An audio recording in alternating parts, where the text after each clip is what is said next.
മൂന്നാം ദിവസവും ആറന്മുളയിൽ ആശങ്ക ഒഴിഞ്ഞിട്ടില്ല. ആറന്മുള പഞ്ചായത്തിന്റെ ഭൂരിഭാഗം പ്രദേശങ്ങളും ഇപ്പോഴും വെള്ളത്തിലാണ്. രക്ഷാദൌത്യത്തിനായി കൂടുതൽ മത്സ്യബന്ധന ബോട്ടുകൾ പ്രദേശത്തേക്ക് എത്തിച്ചു.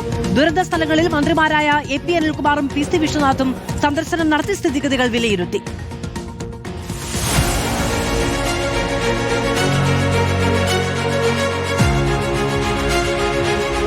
ദുരിതക്കയത്തിൽ നിന്ന് ആറന്മുള ഇനിയും കരകയറിയിട്ടില്ല.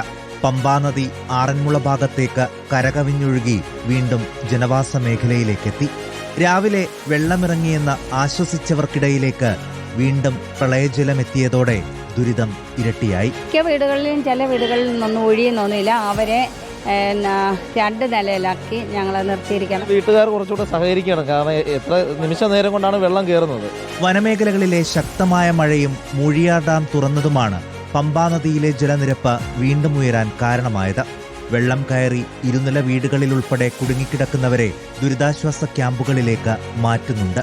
കൊല്ലത്ത് നിന്നടക്കമെത്തിയ കേരളത്തിന്റെ സ്വന്തം സൈന്യമായ മത്സ്യത്തൊഴിലാളികൾ ഇന്ന് രക്ഷാദൌത്യം ഏറ്റെടുത്തു. രക്ഷാപ്രവർത്തനം ഞങ്ങൾ ഏതാണ്ട് ഒരു 25ഓളം ആൾക്കാർ തങ്കശ്ശേരി വാടി മേഖലയിൽ നമ്മൾ എത്തിയിട്ടുണ്ട്. പിന്നെ ഒരു 15ഓളം മത്സ്യബന്ധന യാനങ്ങളുണ്ട്. കയ്യിൽ കിട്ടിയ സാധനങ്ങളും പേറി ദുരിതാശ്വാസ ക്യാമ്പുകളിലേക്ക് നീങ്ങുന്ന സങ്കട കാഴ്ചയാണെന്നും. അതേസമയം ഇന്ന് പത്തനംതിട്ട ജില്ലയിൽ കാര്യമായ മഴ പെയ്തിട്ടില്ല. ഇന്ന് രാത്രി കൂടി ഈ അവസ്ഥ തുടർന്നാൽ നാളേക്ക് വെള്ളമിറങ്ങുമെന്ന പ്രതീക്ഷയിലാണ് ആറന്മുളക്കാർ. റിപ്പോർട്ടർ, പത്തനംതിട്ട.